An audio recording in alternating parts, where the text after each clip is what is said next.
Vous voulez réagir tout à Oui, l'heure avant la je pause? voulais réagir à Arthur. Oh là là. Oui, Arthur a dit qu'il faut qu'on évite le chantage à la violence. Non, je pense qu'il ne s'agit pas de chantage. Ce n'est pas du tout du chantage. À savoir que Ouais, ça c'est on vrai. nous a demandé qu'est-ce que nous réserve l'avenir. C'est ça le vrai problème. Parce que si les acteurs principaux sont dans un dialogue de sourds, on ne peut pas être optimiste. Et on ne peut pas dire que ces sujets ne sont pas des sources d'inquiétude.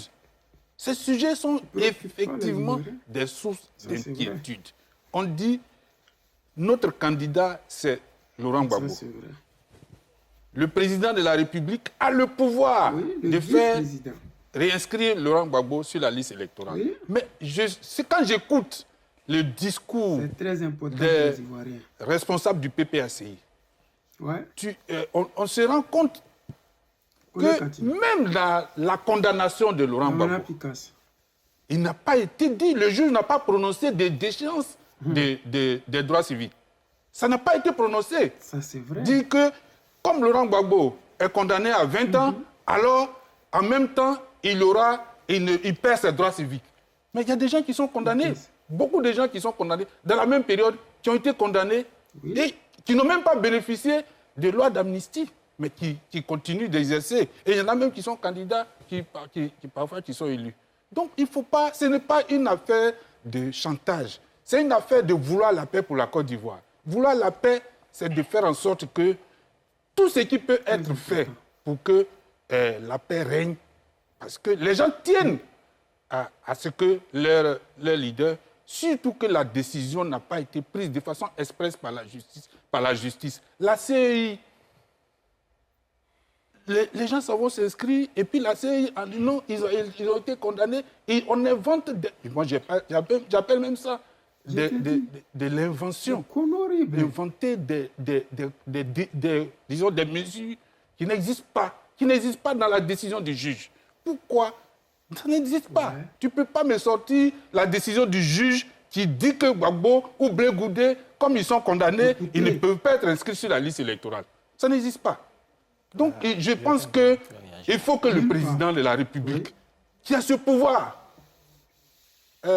Aristide me disait que j'incite le président à interférer dans le législatif. Non. Dans le judiciaire. Dans le judiciaire. Non. Mais le président a tous les pouvoirs en Côte d'Ivoire. Oui. En Côte d'Ivoire, ici, le président, moi, je me souviens encore de toutes les pressions qui ont été exercées sur Laurent Gbagbo pour la candidature du président actuel, M. Alassane Ouattara. Toutes les pressions, y compris internationales. Oui, un Burkinabé. Donc, le président de la République, lui, il n'a pas encore ces pressions, parce qu'il n'y a pas de rébellion sur son territoire. À l'époque, il y avait une rébellion qui avait coupé le pays en deux, qui exerçait sa propre pression.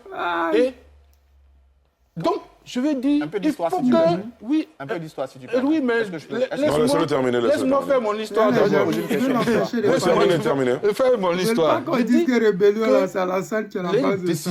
C'est comme ça. Du président de la République qui a fait que une partie du pays, une partie avec l'autorisation de M. Ouattara à être candidat, une partie du pays était satisfaite. Ce n'était pas tout le pays, mais une partie, ses partisans.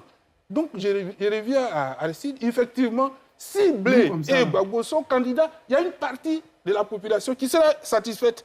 Ça ne sera pas tout le pays, mais une partie. Et cette partie est significative.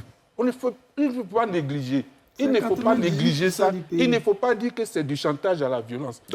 Il peut y avoir de la violence, il peut ne pas y avoir de la violence, mais ça ne veut pas dire que les gens sont contents. Vous avez écouté les Arthur du RHDP ou du RDA unifié. Ils veulent faire croire aux Ivoiriens que nous faisons du chantage à la violence. C'est-à-dire que nous faisons croire aux Ivoiriens qu'il y aura de la violence à la guerre en Côte d'Ivoire au cas où le guide président Laurent Gbagbo n'est pas inscrit sur la liste électorale. Mais c'est son droit, il est dans son droit. Le guide président Laurent Gbagbo, c'est un homme de droit. Il a toujours marché avec la loi, il s'est toujours comporté bien vis-à-vis de la loi. Ce n'est pas un gangster comme Alassane Ouattara qui a étudié en tant que Burkinabé, qui a travaillé en tant que Burkinabé, qui a reçu des bourses en tant que Burkinabé, qui s'est marié en tant que Burkinabé, qui a payé des maisons à Abidjan en tant que Burkinabé, et qui, un matin, par des bras-à-bras, se réveille un coup, il est devenu ivoirien, et il est devenu président grâce à Sarkozy et les bombes de la France-Afrique. C'est pas comme ça le guide président Laurent Gbagbo. Nous allons utiliser tout ce qui est en notre pouvoir pour arriver au pouvoir. Tout ce qui permet au guide président Laurent Gbagbo d'avoir son nom sur cette liste électorale et de gagner ces élections, nous allons le faire. Ce n'est pas un chantage, c'est une réalité. Dramane Ouattara, à son époque, a pris les armes, comme la France-Afrique, ils ont l'habitude de faire, déstabiliser des pays. Pourquoi est-ce que, quand l'AES est arrivé, automatiquement, ils ont décidé de chasser l'armée française? Parce qu'ils savaient qu'ils sont à la base de la déstabilisation de tous les pays qui veulent obtenir leur souveraineté. Tant que vous allez voir soit leur ambassade, soit leur, leur armée chez vous, vous serez toujours déstabilisé. Regardez les pays où il y a les bases françaises. Il y a toujours soit les djihadistes, soit il y a les tentatives de coup d'État. Mais depuis que vous voyez le Niger, à part les terreaux qui essaient d'embrouiller les gens, mais tout ça, ça va bientôt prendre fin. Tout ça va bientôt prendre fin. Ça a été le cas du président Laurent Gbagbo. Dramane Ouattara était obligé d'aller chercher les armes. Égorger nos femmes, éventrer des femmes enceintes, égorger des gendarmes, mis des gendarmes, plus de 60 gendarmes dans des conteneurs sous le soleil à Bouaké, qui ont suffoqué, qui sont morts. Ça, c'est une mort que nous ne pourrons jamais oublier. Mais ce n'est pas parce que nous ne pouvons pas oublier que nous n'allons pas aller vers la paix. Nous allons aller vers la paix, mais nous allons toujours rappeler cette histoire à nos enfants qui ne savent pas qui est Alassane Dramane Ouattara et qui ne savent pas comment est-ce qu'Alassane Dramane Ouattara a pu obtenir la nationalité ivoirienne et qui a fait de lui un Ivoirien et jusqu'à qui a fait de lui un président, ce qu'il est aujourd'hui là. Donc, si vous avez oublié comment il a fait pour venir au pouvoir, c'est ça les journalistes sont en train de rappeler. Qu'Alassane Dramane Ouattara, pour être sur la liste électorale, pour être ivoirien, il était obligé de prendre les armes, faire tout ce que je viens de citer là, éventrer des femmes enceintes, manger les bébés crus. C'est ce qu'ils ont fait. Les Kone Zakaria, que vous voyez à Abidjan là, c'est ce qu'ils ont fait. C'est des assassins purs et durs. Vous ne devez jamais oublier ça. Nous devons garder en mémoire que 2025, c'est un virage très important pour notre avenir. 2025, c'est un virage très important pour l'avenir de nos enfants et le combat de souveraineté que nous avons commencé depuis belle lurette. Les amis, je suis le président Lota, l'ami des dirigeants qui se respectent.